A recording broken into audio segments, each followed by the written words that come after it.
Aleluia.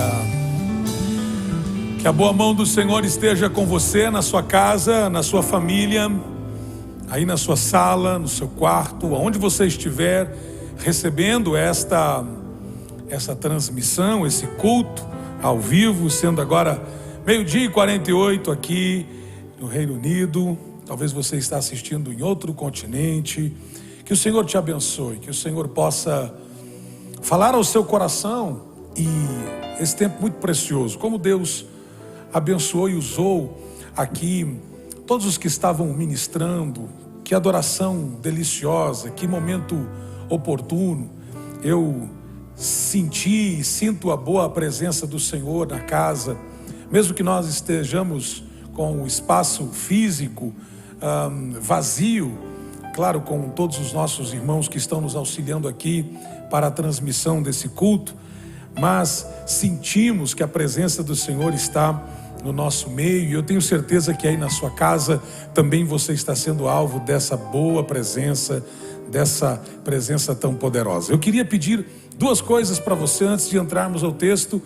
Eu queria que você pudesse compartilhar esse culto com alguém. Talvez tenha alguém aí da sua lista, dos seus amigos, precisando ouvir esta palavra. Embora você não saiba o que vai ser dito, o que será dito virá da parte de Deus e vai abençoar o coração de alguém. E eu quero animar você, para que você possa compartilhar. Vai lá nos seus contatos, compartilhe essa live, compartilhe esse culto ao vivo. Faça isso, vai ser uma coisa boa, vai abençoar muito o seu coração, e eu tenho certeza disso, tá bom?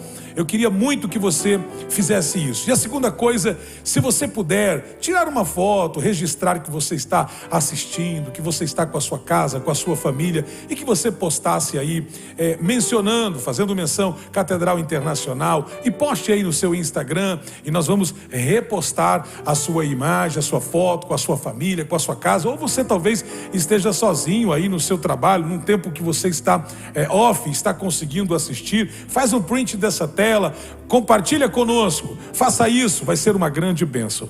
Nós estamos vivendo um tempo extremamente especial, e eu tenho também sentido o cuidado de Deus de forma muito especial.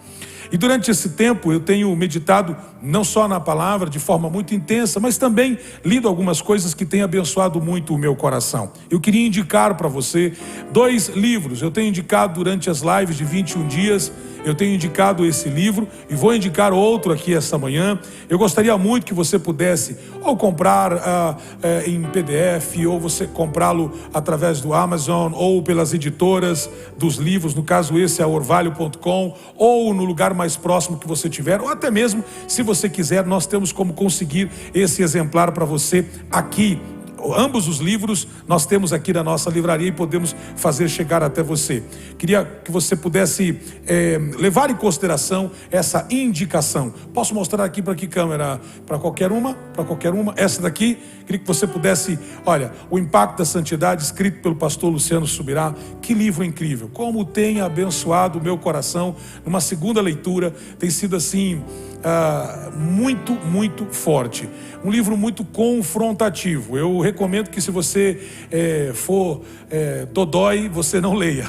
Você não leia. Agora, se você quer uma espiritualidade equilibrada, um confronto, isso aqui vai ser muito benéfico para você.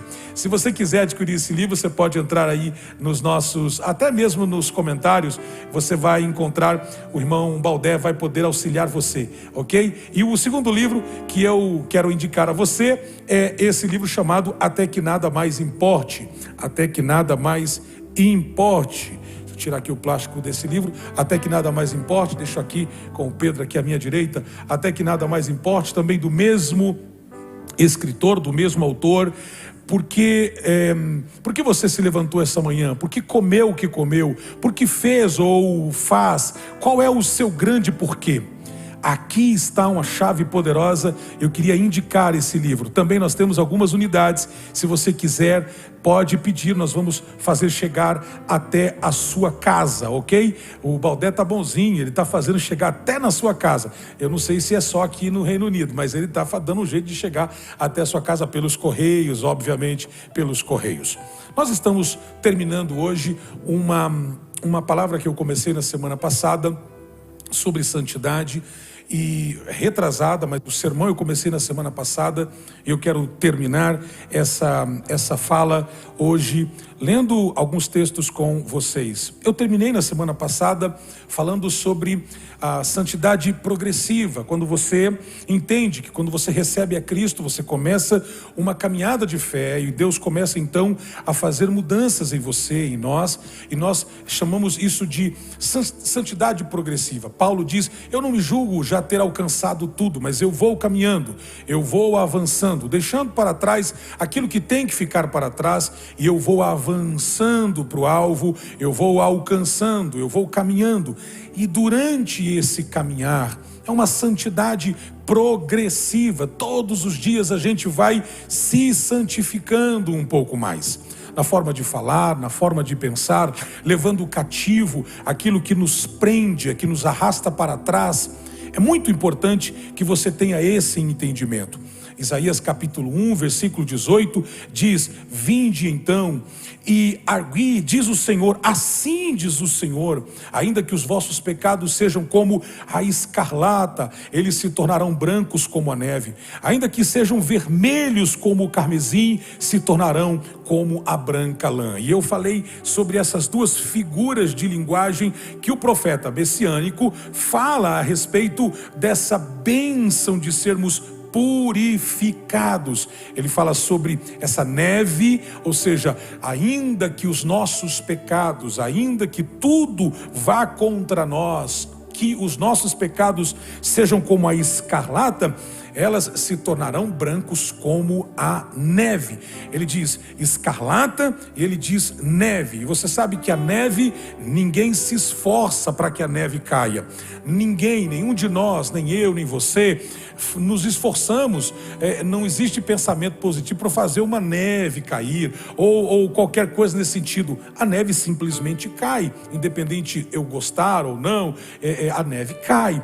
O que o profeta está dizendo é que esse derramar de Deus sobre a sua vida, ele não vai exigir de você muita coisa, ele vai exigir que você apenas queira, apenas que você confesse, apenas que você se aproxime. E aí então começa esse embranquecer. E depois ele diz, ainda que sejam vermelhos como o puro carmesim, se tornarão como a branca lã. Aí ele dá outro tipo de cor, ele fala escarlata, depois ele fala mesmo que seja como o puro, sejam vermelhos como o carmesim, se tornarão como a branca lã. E aqui ele já sai da figura de neve e vai para a figura da pelagem de uma ovelha, de um carneiro. E aí sim, para que esse pelo, para que essa lã possa estar ali, tem que ter um cuidado, alguém está cuidando, há um ser vivo que envolve para que essa lã possa ser produzido. Então escute isso, por favor. Essa é a santidade que acontece no caminhar, durante a nossa caminhada. Você precisa entender isso. E eu comecei essa fala usando a expressão de Paulo em 2 Coríntios, no capítulo 7 e no versículo 1. Ora, amados, porque temos tais promessas, purifiquemo-nos de toda a imundícia da carne e do espírito, aperfeiçoando a santificação no temor de Deus. E aí Paulo diz, eu não julgo ter alcançado, superado, não estou dizendo que eu sou o cara e eu já conquistei tudo, mas todos os dias eu estou me esforçando. Há um processo. Deus trabalha nos processos. Talvez você está dizendo aí na sua casa, pastor, eu gostaria de ter uma vida mais comprometida com Deus. E talvez Eu vou aqui exemplificar isso de forma muito prática e muito simples. Talvez você está dizendo isso porque você vive uma vida dependendo das outras pessoas. Você depende de que A faça algo para que você possa agir. Você depende que a sua mamãe ore por você para que você possa fazer alguma coisa. Você depende que a sua esposa ore por você. Depende que o seu esposo ore por você. Essa espiritualidade que sempre precisa ou que te coloca como coadjuvante, nunca como principal, ela não é saudável para você. Ela não é saudável para a sua casa. Ela não é saudável para a sua família. Você precisa ter e coloque amor nas minhas palavras, você precisa ter uma independência na sua espiritualidade. Você precisa ir para o quarto fechado, ou para o quarto secreto, ou para o quarto de guerra, ou para o canto, ou para o lugar onde você denomina o lugar onde você se encontra com Deus. Você precisa fazer isso, independentemente de A, de B, de C, interceder, clamar, orar por você. Essa independência espiritual vai te fazer depender de Deus. Eu vou repetir, essa independência espiritual vai fazer você depender de Deus. E nessa dependência de Deus, nesse aspas, necessitar de Deus, e não seria tão aspas como eu expressei, porque de fato é uma dependência total, o Senhor vai suprir o seu coração. Sabe, salmista lá no número 51 dos Salmos, e o versículo 10, ele diz assim, e vai aparecer aí na sua tela: cria em mim um coração puro, ó Deus, e renova dentro de mim um espírito estável. E eu terminei no domingo passado falando justamente sobre esse versículo. Você precisa ter um entendimento claro sobre isso para o que nós vamos conversar nos próximos minutos. Escute, um espírito estável. Deus quer que você não fique oscilando na sua espiritualidade. O que você tem feito durante esses dias de pandemia? O que você tem feito durante esses dias de calamidade? Temos acompanhado a situação em que o país está vivendo. O país de origem também, no meu caso, o Brasil está sofrendo também muito, inclusive em algumas áreas. Nós oramos aqui, missionária Débora fez questão de ressaltar na sua oração sobre Manaus, sobre o Amazonas. O pulmão do mundo está precisando de oxigênio. Nós precisamos ter o entendimento de que Deus está falando alguma coisa para todos nós. Não entender como um juízo ou qualquer coisa no sentido, mas entender que Deus está dizendo: gente, vocês precisam de mim. A dependência de vocês precisa estar concentrada em mim. Eu gerarei em vocês a graça necessária. Não estou aqui minimizando os problemas. Inclusive, eu fiz contato essa manhã com duas lideranças muito amadas da cidade, inclusive de Manaus, para que nós, como Igreja Catedral, possamos também fazer alguma coisa por eles, fazer alguma coisa especificamente por Manaus. E eu me refiro a financeiramente fazer alguma coisa para ajudar algum hospital, para ajudar algum hospital especificamente, alguma clínica que esteja precisando e eu sei que estão precisando, e nós queremos como igreja nos posicionar em relação a isso. Mas mais além do que isso, a nossa vida espiritual precisa estar equilibrada e ser equilibrada. Veja o que Paulo está falando, o apóstolo, em 1 Coríntios capítulo 10, versículo 13. Não sobreveio a vocês tentação que não fosse comum aos homens, e Deus é fiel. Ele não permitirá que vocês sejam tentados além do que podem suportar, mas quando forem tentados, Ele lhes providenciará um escape para que possais suportar. Escute isso, o mesmo Deus que está dizendo: olha, eu não vou fazer que venha sobre vocês tamanha tentação que vocês não possam suportar. Eu não só vou providenciar que seja a medida que vocês consigam suportar, como quando vocês estiverem sendo tentados ou passando por qualquer coisa nesse sentido, eu vou, diz o Senhor. Isso é promessa de Deus, isso é palavra de Deus. Eu vou providenciar um escape para que vocês possam suportar. Faz sentido para você? Há um texto em Lucas capítulo 22, dos versos 31 a seguir, a priori 31 e 32 do capítulo 22 do Evangelho de Lucas, há um paradigma, e eu chamaria de paradigma de Pedro.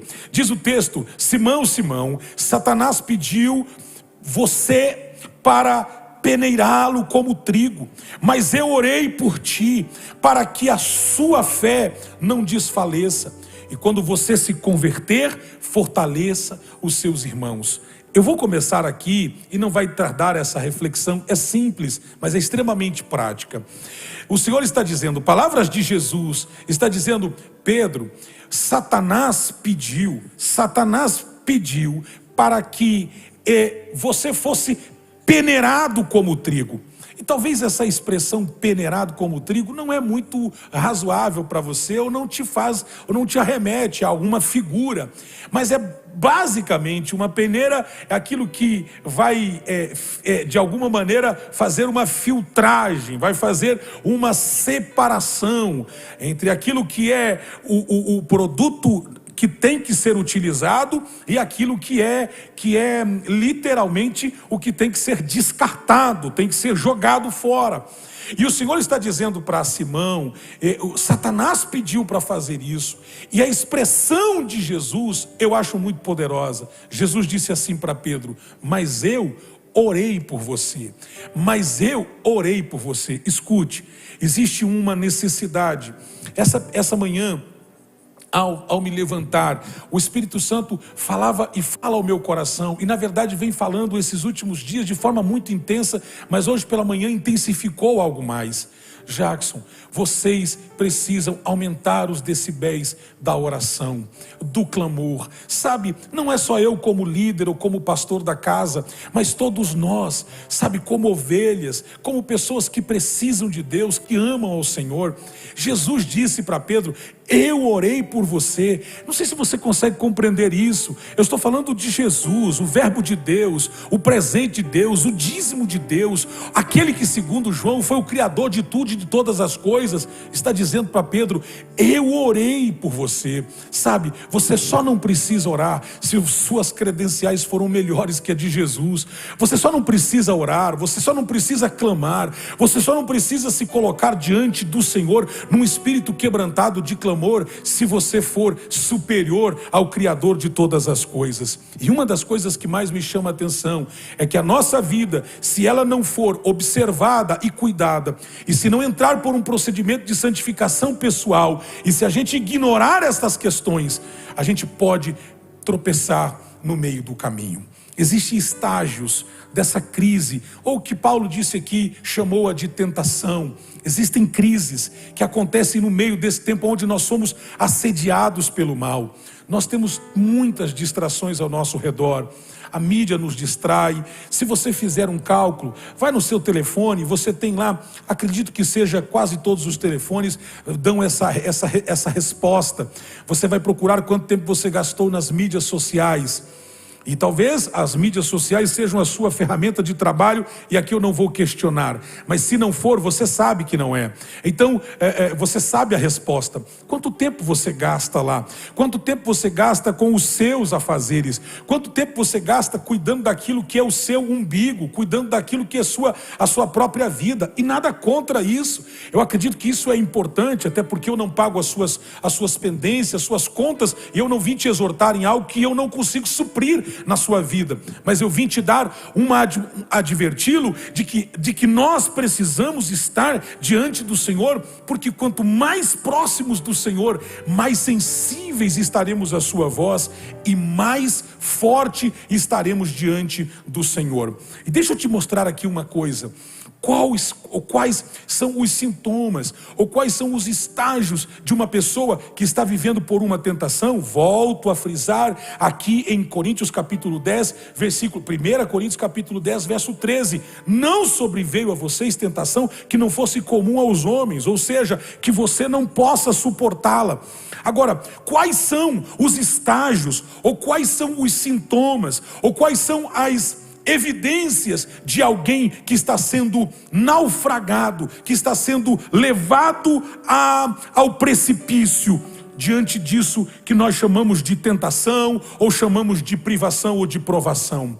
Primeiro, quando você vê alguém que tem excesso de confiança, eu vou repetir, excesso de confiança. Marcos capítulo 14, versículo 29 ao versículo 31. Pedro declarou: ainda que todos te abandonem, eu não te abandonarei. Respondeu Jesus: asseguro-lhe que ainda hoje, essa noite, antes que 2 vezes cante o galo, 3 vezes você me negará. Mas Pedro insistia ainda mais: mesmo que seja preciso que eu morra contigo, nunca te negarei. E todos os outros disseram o mesmo. Escute isso: quando você vê um excesso de autoconfiança, não é confiança do alto, mas sim autoconfiança. Esse excesso de confiança não demonstra um espírito de dependência, mas demonstra um espírito de absolutismo, um espírito de religiosidade, sabe? Face de piedoso, mas de piedoso não tem absolutamente nada. Jesus está dizendo para Pedro: Pedro, você vai ser você vai me deixar, o pastor será entregue e as ovelhas se dispersarão. Pedro se levanta no meio de todos e diz: eu não vou te abandonar. Se alguém ouve aquele discurso, talvez alguém diria: uau, como Pedro é um cara fiel, como Pedro é um cara leal, como Pedro é um cara que sabe passar por crises, como Pedro é um cara que sabe passar por umas dificuldades. E olha a postura dele, ele disse: eu não vou te negar, eu não vou te abandonar. Jesus se vira para Pedro e diz: eu te asseguro. É como se Jesus estivesse dizendo assim: você quer escrever aonde? Eu garanto para você, eu tenho certeza que esse excesso de confiança nada mais é do que o que nós chamamos de santarrosidade explícita, mas na verdade nada implícito, nada dentro, nada cravado, nada real. É um fake, é uma fala fake, é um sentimento fake, é uma expressão fake, são falácias, são ditos, mas na verdade não ressoa com a expressão de Deus, não vem dos céus, vem da própria carne. Escute, por favor, eu disse no domingo passado e volto a repetir: você precisa entender isso. Uma força sem proteção é fraqueza dupla. Não adianta você dizer que é alguma coisa se na realidade você não é. Não adianta você dizer para as pessoas que é alguma coisa, sendo que aquela pessoa que você olha no espelho, você sabe realmente quem é. Você sabe realmente quem é essa pessoa que você olha ao espelho. Se ora, se chora, se quebranta, se busca. Você precisa tomar uma decisão e ser honesto com você mesmo. Eu não estou aqui pedindo para que você pratique honestidade apenas com os outros, com a instituição, ou com a religião, ou com a sua casa, ou com seu pai, sua mãe, seu marido, sua esposa. Isso é seu dever, mas seja honesto contigo mesmo. Responda a você qual é o nível de vida profunda, de vida cristã que você tem tido para com o Senhor.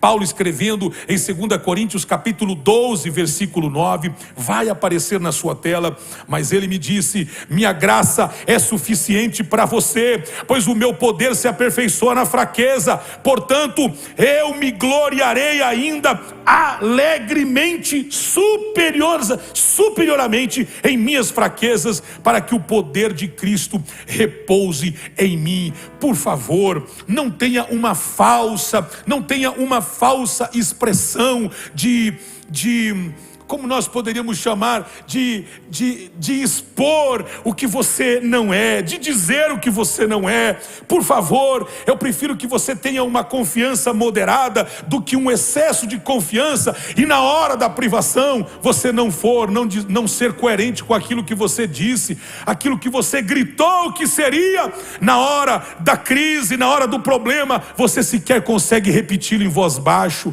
Então às vezes é preferível, eu vou tirar o às vezes e colocar todas as vezes. É preferível que você às vezes ou todas as vezes se expresse de maneira tão confiante, mas você possa dizer: eu sei que o Senhor é aquele que me dá a sua graça diária, para eu viver diariamente, em nome de Jesus. Você que está aí na sua casa, eu queria que você recebesse a palavra do Senhor como se dissesse para o seu coração: hoje eu preciso que você você viva diariamente. A minha graça é suficiente para você, pois o meu poder, diz o Senhor, se aperfeiçoa na fraqueza. Note que o apóstolo Paulo não está dizendo que o poder do Senhor vai se aperfeiçoar na sua exposição explícita de uma fé fake. Ele está dizendo que o poder dele vai se aperfeiçoar na sua fraqueza. Sabe, eu li um livro há muitos anos atrás que dizia o poder e a bênção de poder dizer que dói.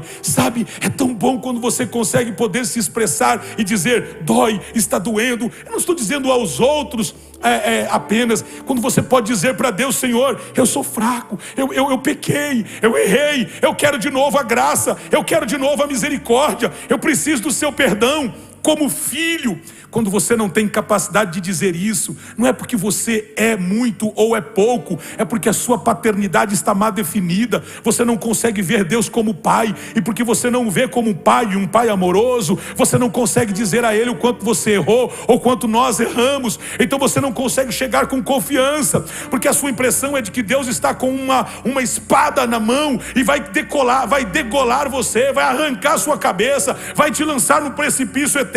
Escute, Paulo está dizendo, o Senhor está dizendo para você, minha graça é suficiente para você, pois o meu poder se aperfeiçoa. Sabe o que eu quero dizer para você nesta manhã, início de tarde aqui na Inglaterra, início de manhã no Brasil, já final de tarde no Japão? Eu quero dizer para você o seguinte, que a graça de Deus é suficiente para você, e é ela que você precisa. Eu queria que você colocasse nos comentários, é da graça que eu preciso, é da graça que eu preciso. O que você precisa não é massagear o seu ego, o que você não precisa é que eu venha aqui dizer que você é isso, é aquilo, é o outro. O que você precisa é da graça que é suficiente para fazer você se aperfeiçoar, inclusive utilizando essa sua fraqueza, para que a graça caia em cima dessa fraqueza e possa fortalecer você, para você viver uma vida extraordinária. A segunda coisa, quando você vê alguém que está vivendo um cristianismo, mas distante da cruz, distante de Cristo, é quando você percebe que a vida dele não condiz com aquilo que ele fala, porque falta a oração. Você pode ser um carro muito bonito, mas se você não tiver gasolina ou álcool, no caso na América Latina tem essa opção, você pode, ou diesel, você não consegue andar. Seu carro pode ser lindíssimo, mas sem petróleo, sem gasolina, sem combustível, ele não vai andar. Com uma exceção, se tiver alguém disponível para ficar empurrando você, então você vai andar algumas quadras, você vai andar alguns metros, mas caso contrário, você não vai conseguir viver. Você precisa entender que nós precisamos de oração. A oração é o nosso combustível. Marcos capítulo 14, versículo 37, versículo 38. Então voltou aos seus discípulos e encontrou-os dormindo. Simão disse ele, Pedro, você está dormindo? Não podes vigiar nem por uma hora? Então voltou aos seus discípulos e os encontrou dormindo. Simão, disse ele a Pedro, você está dormindo? Você está cochilando? Você está dormindo? Não pode vigiar nem por uma hora. Vigiem e orem para que não caiam em tentação. O espírito, e aqui o espírito é com letra minúscula, está falando do espírito do ser, do homem. O espírito está pronto, mas a carne é fraca. Escute, a tentação, seja qual for a sua forma, sempre vai apelar para o nosso egoísmo. Muita oração, muito poder. Pouca oração, pouco poder. Toda tentação, ela tem um canal apenas aonde ela vai ser derramada. É para o lado do egocentrismo, é do lado do orgulho do orgulho do homem. Toda tentação, não tem uma que não escapa. Todas elas, a sua forma sempre apela para o nosso egoísmo. Então, quando você ora, você está se tornando menos orgulhoso, menos egocêntrico, sabe? Você deixa de cultuar o eu e começa a depender de Deus. Tem muita gente que tem dificuldade na oração porque se acha independente em tudo que faz, ou autossuficiente, tem confiado só no seu braço e na força do seu braço tem colocado sua sabedoria. Nós precisamos do Senhor. Eu me lembro que há muitos anos atrás, ainda no seminário, uma madrugada eu estava ouvindo, eu tinha um radinho era um radinho de fita AM e FM, e eu tinha umas fitas de alguns pregadores que eu sempre admirei e gostava muito de ouvir. E naquela época era muito difícil, já era uma bênção eu ter aquele radinho com fita. E eu lembro, o radinho era muito pequenininho, e eu coloquei uma fita, e eu lembro que eu escutava David Wilkerson, um grande pregador de Nova York. E eu lembro que um dia, ele pregando uma mensagem, ficou muito marcado em meu coração, porque ele dizia assim: nós dependemos de Deus em tudo o que fazemos, e o dia que acharmos que não dependemos dele, deixaremos de fazer tudo. Sabe de uma coisa? Como é que está a sua dependência com Deus? Como é que você tem? Sabe, nós temos uma facilidade de pedir ajuda para as pessoas, e isso é um bom sinal, mas às vezes nós pedimos para tantas pessoas orar por nós, porque nós mesmos não temos a ousadia ou a coragem de dizer: eu orarei ao Senhor, eu vou clamar ao Senhor. Escute isso, o desejo de Deus escute, o desejo, a vontade por Deus, a vontade pelo Senhor, o desejo pela sua presença é a grande vacina contra o pecado. Todos nós agora estamos na expectativa dessa vacina que vem para ajudar com toda essa problemática que o mundo está sofrendo. Todo mundo fala sobre a vacina, e vacina A, vacina B, vacina C, mas escute, a vacina mais poderosa contra o pecado, eu estou falando contra o pecado, é desejar Deus, é querer Deus. Somente um desejo maior pode superar um desejo menor. Só um desejo maior pode superar qualquer outro desejo inferior. Quando eu desejo ardentemente alguma coisa, eu corro atrás, eu busco. Sabe, nós precisamos parar de dar desculpas em relação às nossas más ações e os nossos caprichos como cristão ou como pseudos cristãos, que dizemos às vezes que somos, e na verdade está faltando um verdadeiro toque de Cristo em nós. A terceira coisa que eu percebo, quando alguém está vivendo uma crise e não consegue, no meio desse processo, no meio desse caminho de autossantificação, ele começa a ter dificuldades, porque ele se desperta como um religioso zeloso. Ele se torna um religioso zeloso. E eu vou explicar isso aqui.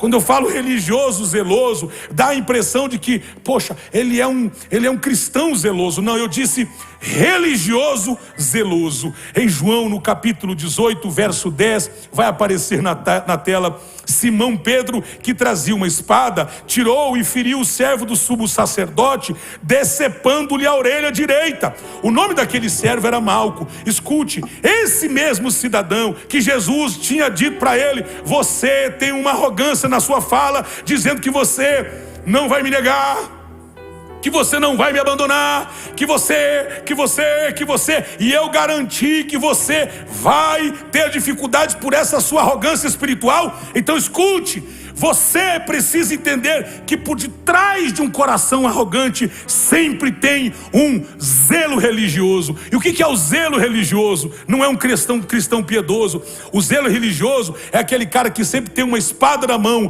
com disposição de arrancar a orelha de alguém. Na verdade, por achar que tem tanto zelo com relação às coisas de Cristo, anda cortando a orelha de alguém, anda praticando o que Paulo disse em Gálatas capítulo 3, o verso 1 a seguir: ó Gálatas insensatos, quem os enfeitiçou? Não foi diante dos seus olhos que Jesus Cristo foi exposto como crucificado?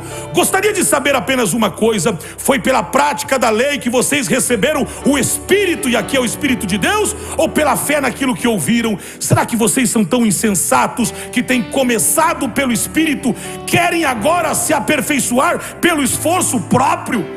Olha que paulada que o apóstolo Paulo está dizendo aqui. Vocês começaram pelo Espírito e agora vocês estão querendo, com a prática do braço de vocês, servir ao Senhor. Mas não tem como servir ao Senhor com a prática do nosso braço, com o nosso conhecimento, ou com a nossa força nos nossos punhos, ou na nossa mente. Paulo está dizendo para os Gálatas: insensatos, quem os enfeitiçou? Vocês viram com os seus próprios olhos. Cristo foi exposto como crucificado. Gostaria de saber apenas uma coisa. Gostaria que vocês me dessem apenas uma resposta. Foi pela prática da lei que vocês receberam o Espírito, ou pela fé naquilo que vocês ouviram? Sabe, gente querida, o falso zelo leva a uma religiosidade. Ou seja, o que é uma religiosidade? E a gente fala muito sobre religiosidade, ser contra o religioso, ser contra a religião. Um homem que tenta fazer mais do que Deus chamou ele para fazer, torna frustrado, e os seus fracassos são inevitáveis. Deus te chamou para andar na luz, para andar na bênção, para você ser sal, para você ser luz do mundo. Escute, eu vou dizer uma coisa aqui que eu sempre digo para quem eu estou discipulando e para quem eu estou falando de Jesus: o evangelho precisa ser leve, ao mesmo tempo pesado. O evangelho precisa ser leve na dimensão daquilo que não pode te causar, não pode te causar um peso, e que você diga: uau, eu não consigo ser cristão, porque me colocaram tanto peso nos ombros que eu não consigo ser de Cristo. Não, precisa ser leve, mas ao mesmo tempo, isso que nós chamamos de leveza do evangelho, nos leva à profundidade com Cristo. Porque se despertar amor, se despertar desejo, se despertar vontade, isso está te fazendo ser não um religioso barato, mas sendo um cristão de verdade. A quarta coisa que acontece, e é muito clássico isso aqui, é quando uma pessoa está vivendo uma crise, está vivendo uma tentação. E Paulo diz que não sobreveio nenhuma tentação que você não possa, ou que nós não possamos suportar. Mas ele, quando está no meio dessa crise, ele se isola da igreja. E a igreja, eu estou falando aqui sobre não só a eclésia ou a eclesia, eu estou falando também da questão da comunidade, da comunhão, que agora nesse momento nós estamos limitados pela questão da pandemia. Mas fugir, se ausentar, ele vai se isolando. É muito natural, é muito clássico, e eu queria que você prestasse atenção. Só você colocar o olho, é só você prestar um pouquinho atenção.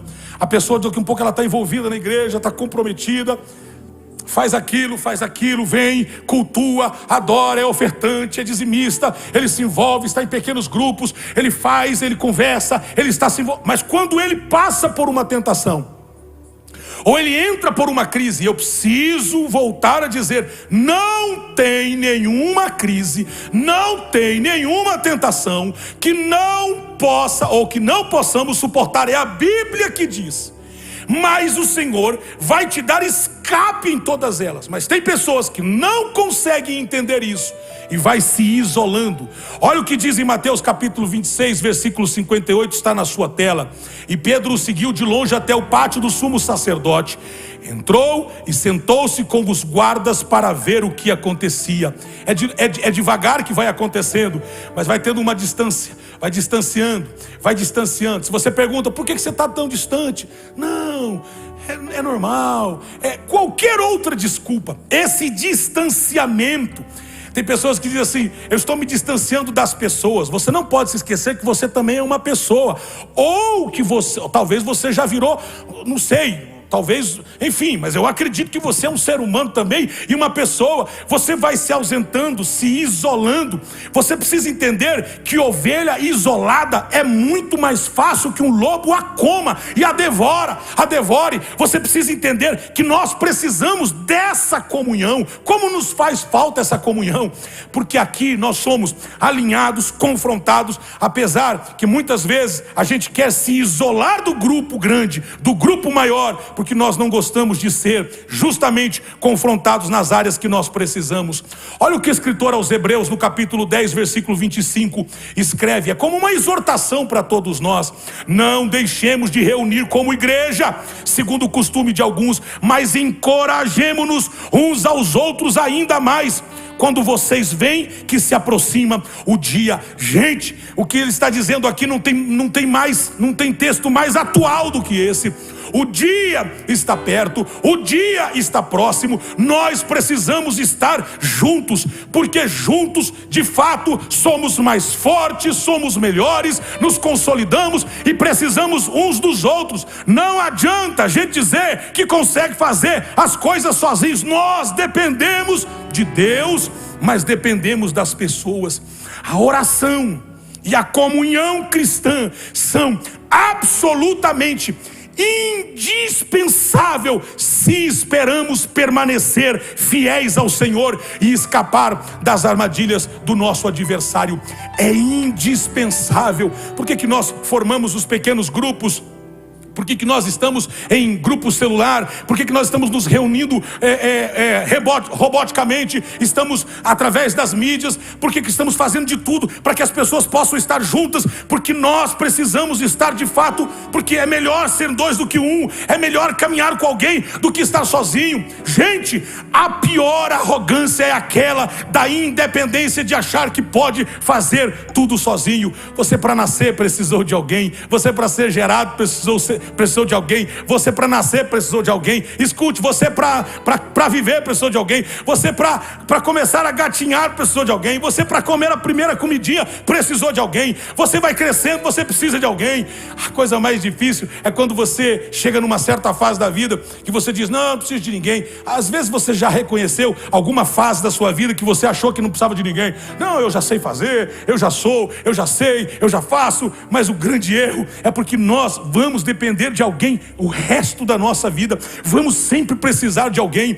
E na comunidade cristã, sim, é o lugar onde somos confrontados. A igreja é o lugar onde somos confrontados. E às vezes, nem tanto confrontados no púlpito. Somos confrontados em viver com as pessoas, conhecendo as pessoas, comendo 1 quilo de sal, como os outros dizem por aí, sabendo como ele age na pressão, como ele age diante de uma dificuldade, quando ele age diante de uma falta, ou como ele age diante da não falta, da abundância. Em nome de Jesus, eu oro para que você seja fortalecido e para que você possa começar a viver de fato uma vida diferenciada.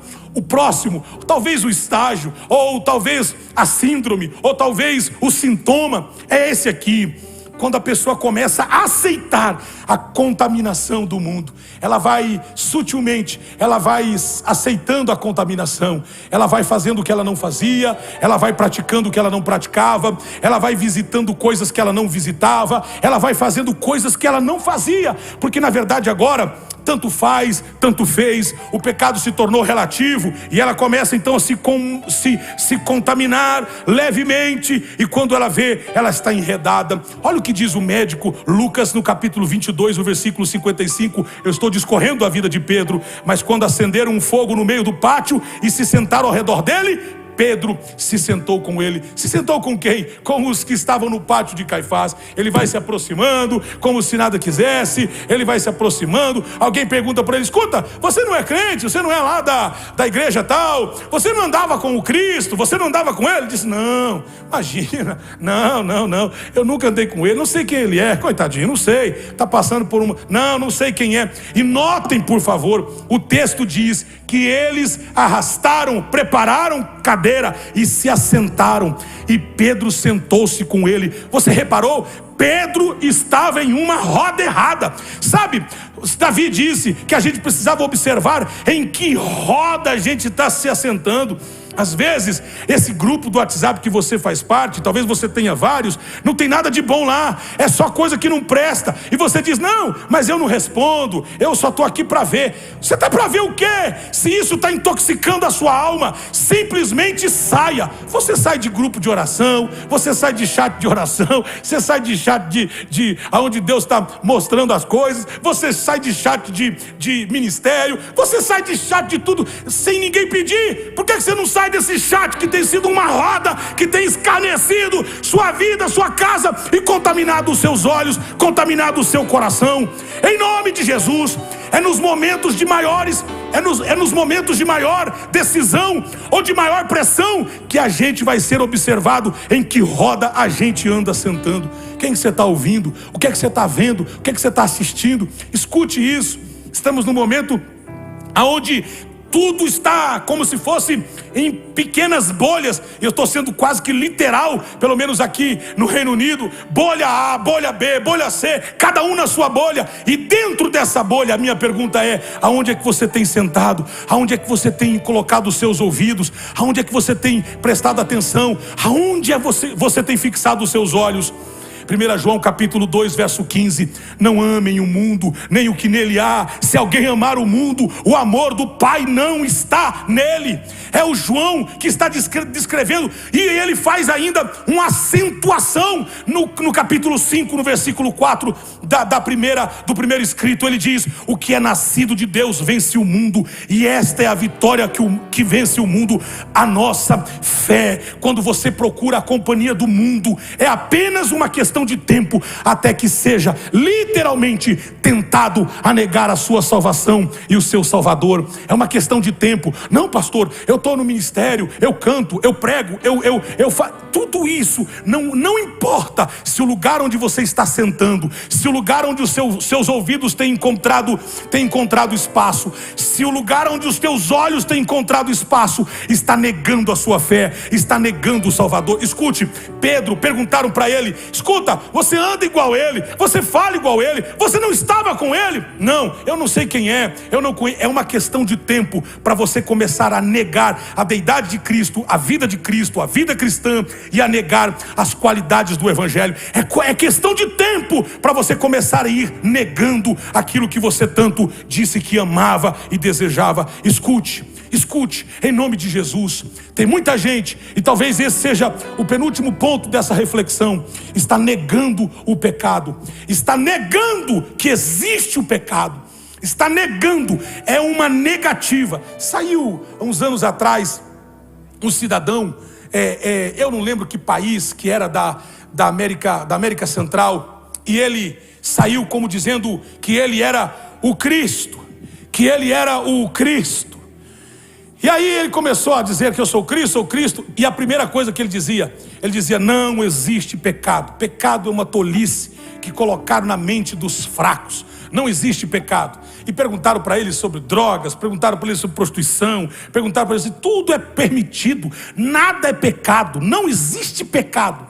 E muita gente se enganou com esse cidadão. Ele morreu de forma extremamente trágica. Agora escute isso: muitas pessoas estão negando a existência do pecado. Lucas capítulo 22, verso 61. O Senhor voltou-se e olhou diretamente para Pedro. Então Pedro se lembrou da palavra que o Senhor lhe tinha dito: antes que o galo cante hoje, você me negará 3 vezes. Sabe, está na hora da gente parar de negar que existe o pecado. Está na hora da gente parar de negar que existe o erro, e que nós precisamos reconhecer os nossos pecados e as nossas mazelas. Foi Davi que escreveu no número 32 e o versículo 5 dos Salmos: então reconheci diante de ti o meu pecado e não encobri as minhas culpas. Eu disse: confessarei as minhas transgressões ao Senhor, e tu perdoastes a culpa do meu pecado. Reconheça que dentro de ti, reconheçamos que dentro de nós há uma capacidade incrível para pecar. Vou repetir e encerrar. Você sabe que não existe tentação que nós não possamos suportar. Então o que você está vivendo agora, dizendo que não consegue, que não pode, isso é uma mentira e uma ilusão que Satanás tem colocado na sua mente. Se levante, porque talvez você está no último estágio, e eu diria que o último estágio de alguém que não está conseguindo superar uma crise, uma tentação, algo que está explícito na sua vida diária, é uma tristeza profunda e uma tristeza destrutiva. A Bíblia diz em Mateus capítulo 26, o versículo 75. O texto é curto, diz assim: e saindo dali, chorou amargamente. E saindo dali, chorou amargamente. Sabe, essa tristeza destrutiva, essa tristeza que você não consegue fazer absolutamente nada, uma tristeza. Você foi distanciando, você foi se afastando. Por mais que você tenha amigos, você tenha 5, 10, 15, 20, 30, quantos mil amigos no Face, no Insta, no YouTube, ou seja, você tem muita gente ao seu lado, mas tem uma tristeza na sua alma, te destruindo por dentro. Olha o que Davi disse no número 32, o verso 2 e o 3 dos Salmos: como é feliz aquele a quem o Senhor não atribui culpa, em quem não há hipocrisia. Enquanto eu mantinha escondidos os meus pecados, o meu corpo definhava de tanto gemer. A minha pergunta é: você está preso em algum pecado? Você está preso em alguma situação do passado? Talvez ontem à noite, talvez hoje pela manhã.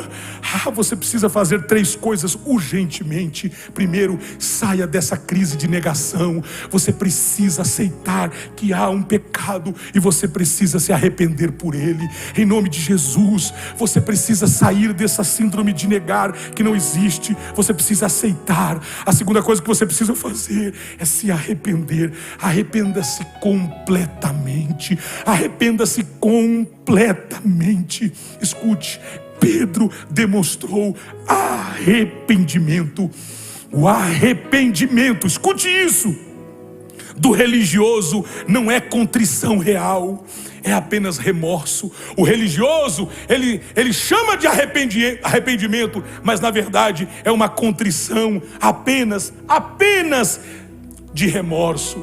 Ele está sentido com aquilo que ele fez, porque ele tem remordimento, ele tem remorso. Mas o arrependimento é aquilo que você fala com a alma, você se espreme e diz: Senhor, eu não nego que sou pecador, eu me arrependo. E em terceiro e último lugar, eu confesso o meu pecado. É 1 João que escreve, talvez um dos textos áureos da Bíblia Sagrada, capítulo 1, versículo 9: se confessarmos os nossos pecados, Ele é fiel e justo para perdoar os nossos pecados e nos purificar de toda injustiça.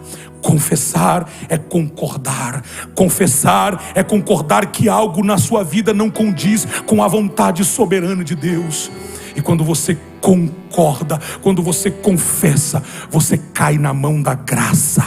E quando você cai na mão da graça, você entende uma coisa: que graça é receber o que não merecemos, e misericórdia é não receber o que merecemos. Eu vou repetir: graça é receber o que eu não mereço, porque graça é um favor imerecido, e misericórdia é não receber o que de fato eu merecia. Eu merecia a cruz, eu merecia a morte, eu merecia o salário do pecado e a morte, e eu merecia como salário das minhas transgressões a morte. Então entra a graça que me dá o que eu não mereço, e coadjuvante à graça entra a misericórdia que não me dá o que de fato eu merecia. O mesmo Deus que perdoa vai ajudar você a enfrentar as consequências do seu pecado, seja o que foi que você cometeu no dia de ontem, atrás, há 10 dias, há 1 ano, há 2 anos, seja o que for o que você fez. Não há nada que a presença de Cristo não possa curar. Não há nada que a presença de Cristo não possa resolver. Não há nada, mesmo que sua vida esteja como uma escarlata, vermelho como a escarlata, vermelho como carmesim, o Senhor está dizendo: a minha graça ainda pode te perdoar, a minha graça ainda pode te alcançar. E eu oro para que essa graça te alcance agora, aonde você estiver me assistindo, ou agora ao vivo, 1h40, ou a qualquer hora do dia ou da noite que você estiver ouvindo essa mensagem. Eu oro para que a graça entre agora no seu televisor, entre no seu receptor, seja um telefone, seja um computador, e toque em você, e libere você, e diga para você: eu te amo, eu te aceito, eu quero começar algo novo em ti. E E hoje começa um tempo novo. Será que você que está me ouvindo e me vendo quer receber essa graça, receber esse favor, receber essa bênção? E aí você vai começar a viver uma vida de santidade progressiva. Você vai começar a ter uma experiência com Deus na oração, na busca. Nós estamos em oração todas as noites, das 8 às 9, por 21 dias. Estamos entrando para a última semana. O Espírito Santo tem falado algumas coisas importantes comigo, e eu creio que essa semana vai se quebrar, vai se romper algumas coisas importantes na vida de muita gente que persistir na oração, que continuar orando, que continuar clamando e não parar, não desistir. Não pare no caminho, não pare no caminho, em nome de Jesus. Talvez você está me vendo agora e gostaria de receber a palavra do Senhor através da sua decisão, e você dizer assim: pastor, eu quero ser salvo, eu quero receber Jesus, eu quero receber Jesus. Eu estou aqui com os moderadores, eles estão prontos aqui para ouvir você que está nos assistindo aí agora. Assim como a Kátia Aquino está pedindo oração de livramento de um passado de sofrimento e de prisões. Kátia Aquino, o Senhor vai entrar com providências agora. Kátia, o Senhor vai entrar com providências agora, em nome de Jesus. Recebe essa palavra. Kátia, onde você estiver, recebe esta palavra. Será que tem mais alguém? Talvez você está me ouvindo, talvez você está me vendo e me ouvindo, e você gostaria de receber a oração pela salvação da sua vida, e você quer hoje, nessa tarde, talvez manhã aí no seu país, nessa tarde aqui na Inglaterra, você quer declinar, você quer reclinar-se, você quer dizer: Senhor, eu quero começar uma nova vida, eu quero viver algo novo, eu quero começar algo novo, eu quero começar do zero, eu quero receber a salvação. Recebe a salvação agora, é de graça. A graça, ela te dá o que você não merece, e a misericórdia, ela te livra daquilo que você merece. Escute isso, escute isso. Você precisa da graça e precisa da misericórdia. Tem alguém que quer Jesus agora? Tem alguém que quer voltar para Jesus? Tem alguém que quer entregar seu coração para Jesus? Se você estiver me assistindo aí agora e você quer receber a Jesus, eu vou orar por você. Você tem apenas que fazer algo publicamente, até para que eu saiba que você está aí e eu ore com você e por você. Diga aí no rodapé, nos comentários do YouTube, do vídeo que você está assistindo: eu quero Jesus, eu quero Jesus. Sobe, maestro. Eu quero Jesus, eu quero Jesus, eu quero Jesus, eu quero Jesus, eu quero Jesus. Nesse simples ato de dizer eu quero, a graça virá sobre você, o perdão virá sobre você, a misericórdia virá sobre você, o dom gratuito de Deus virá sobre você. Se houver alguém, escreve aí no rodapé: eu quero Jesus. Aí no rodapé do seu vídeo, diga: eu quero Jesus, eu preciso de Jesus, eu quero Jesus. E eu vou entender com essa declaração que você quer Jesus, que você hoje o recebe, e logo eu orarei por você. Assim que eu receber aqui o seu nome, eu vou mencionar o seu nome e vou orar por você. E assim que eu orar por você, nossa equipe vai entrar em contato com você e vai orar por você especificamente. Será que tem alguém? Será que tem alguém que deseja? Se tiver alguém, recebe essa palavra. Eu estou te esperando. Eu vou te esperar por alguns segundos ainda. Eu quero que você tome essa decisão. Hoje é uma manhã importante. Maisa Veloso acaba de voltar para Jesus. Deus te abençoe, Maisa. Maísa. Deus te abençoe. Sobrenome Veloso, Deus te abençoe. Volte hoje mesmo, porque a graça te dá o que você, a graça te dá o que você não merece, e a misericórdia tira a possibilidade de você receber aquilo que o pecado nos faz, aquele dano que o pecado nos faz. Recebe. Será que tem mais alguém? Será que tem uma segunda pessoa? Eu quero orar por você. Eu estou te esperando. Enquanto o instrumental sobe um pouco. Graça, graça, graça. Dinha Maria acaba de receber Jesus. Deus te abençoe, Dinha. Deus te abençoe, Dinha Maria. Você é minha irmã. Você é minha irmã. Recebe em nome de Jesus o dom gratuito da fé, o dom gratuito do amor. É por isso que estamos aqui. É por isso que estamos aqui. Prédio fechado, mas a igreja está aberta. A igreja está se posicionando. A igreja está dizendo: a salvação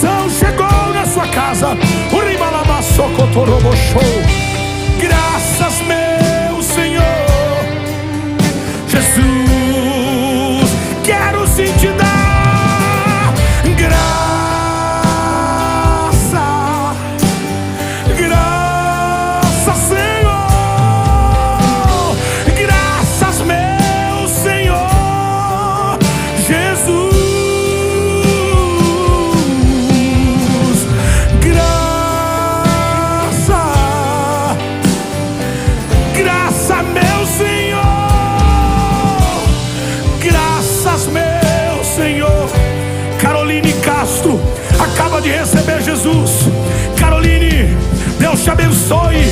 Recebe o revestimento da graça, recebe o perdão genuíno.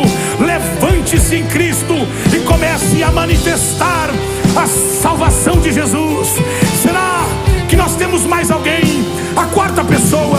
Talvez você está aí dizendo: será que eu me coloco? Será que eu me exponho? Será que eu digo: eu vou ficar aqui, vou fazer a minha oração quietinho, não preciso me expor? Sim, você tem todo o direito de fazê-lo, mas eu queria que você não fizesse igual Pedro, fugisse, dissesse que não conhece, que não sabe quem é, mas que você dissesse para todo mundo ouvir: eu sou fulano de tal e quero Jesus. Eu sou fulano de tal e recebo Jesus. Eu sou fulano de tal e quero uma vida com Jesus. Se você puder fazer isso, Paulo Lumeca acaba de receber a Jesus. Deus te abençoe, Paulo. Deus te abençoe, Paulo. Deus te abençoe, Caroline Castro. Deus te abençoe, Dinha Maria. Deus te abençoe, Maisa Veloso. Deus abençoe você. Eu estou encerrando. Mas talvez você está em dúvida e você precisa sentir que Deus está movendo você. Eu queria terminar dizendo o seguinte: essa graça que te alcança hoje, ela não veio porque você merece, ela vem justamente porque você não merece. Essa graça me alcançou. Essa graça me alcançou. Essa graça me alcançou. Essa graça me alcançou. Há mais de 35 anos, essa graça me alcançou. Quando eu ainda menino disse: Jesus, eu te quero. Jesus, eu quero te sentir. Eu quero te sentir, eu quero te conhecer. Mesmo eu não sabendo quais eram as implicações que essa decisão me levava, eu disse: eu quero. Então, em nome de Jesus, todo espírito de religião que tem feito você ficar tão duro em relação à mensagem do Calvário, hoje é quebrada, hoje é anulada. Eu vou pedir para o louvor se posicionar. Nós vamos adorar a Deus ainda mais com uma canção e encerrar esse culto. Mas eu quero orar por essas pessoas que decidiram entregar a sua vida para Jesus. Paulo, Deus te abençoe. Caroline, Deus te abençoe. Dinha, Deus te abençoe. Maisa, Deus te abençoe. Se porventura houver mais alguém, que o Senhor te abençoe. Pai, eu estou orando por estas pessoas. Escreve o nome da Maisa, escreve o nome da Dinha, escreve o nome da Caroline, escreve o nome do Paulo no livro da vida, bem como todas as outras pessoas que por qualquer outra razão não tenham se expressado ou manifesto aqui. Escreve o nome delas no livro da vida com letras que não se apaguem, e que o teu nome possa ser glorificado na vida dele e dela agora, e que a partir de hoje, o primeiro dia da semana, algo aconteça poderoso sobre ele e ela, e comece as novidades de Deus chegando sobre a casa dele, comece as novidades dos céus chegando sobre a família dele, comece as novidades dos céus chegando sobre a família, sobre o matrimônio dele, sobre os filhos dele e dela. Em nome de Jesus, eu oro com gratidão, e juntos cantemos, juntos adoremos, em festa, em celebração.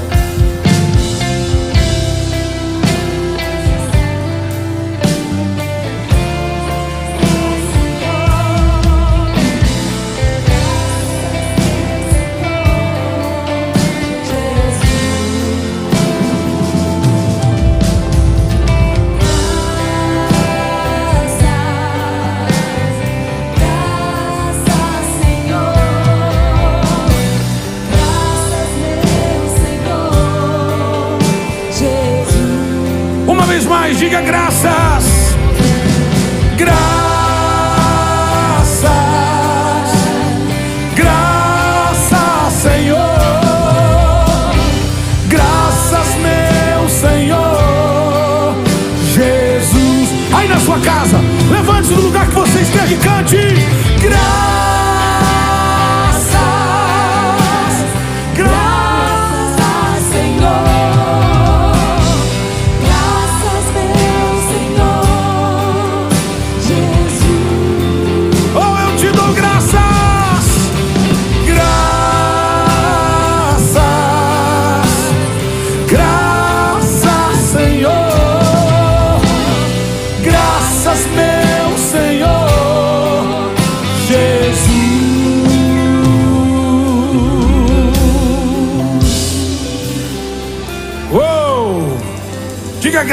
Deus aí na sua casa. Diga glórias a Deus aí na sua casa, na sua família, na sua casa. Esta semana será uma semana de novidades. Uou! Esta semana será uma semana de novidades, de coisas boas. Diga amém, diga assim seja, diga assim será. Eu receberei novidades dos céus, novidades dos céus, novidades dos céus. Coisas novas vêm sobre você. Toda letargia sai, toda paralisia, ela terá que dar lugar para a alegria em nome de Jesus. Em nome de Jesus, para a glória do Senhor, em nome de Jesus. Quinta-feira, vamos estar juntos aqui numa poderosa reunião. Estamos falando sobre uma vida abençoada, e essa quinta já tem uma palavra pronta para abençoar sua vida.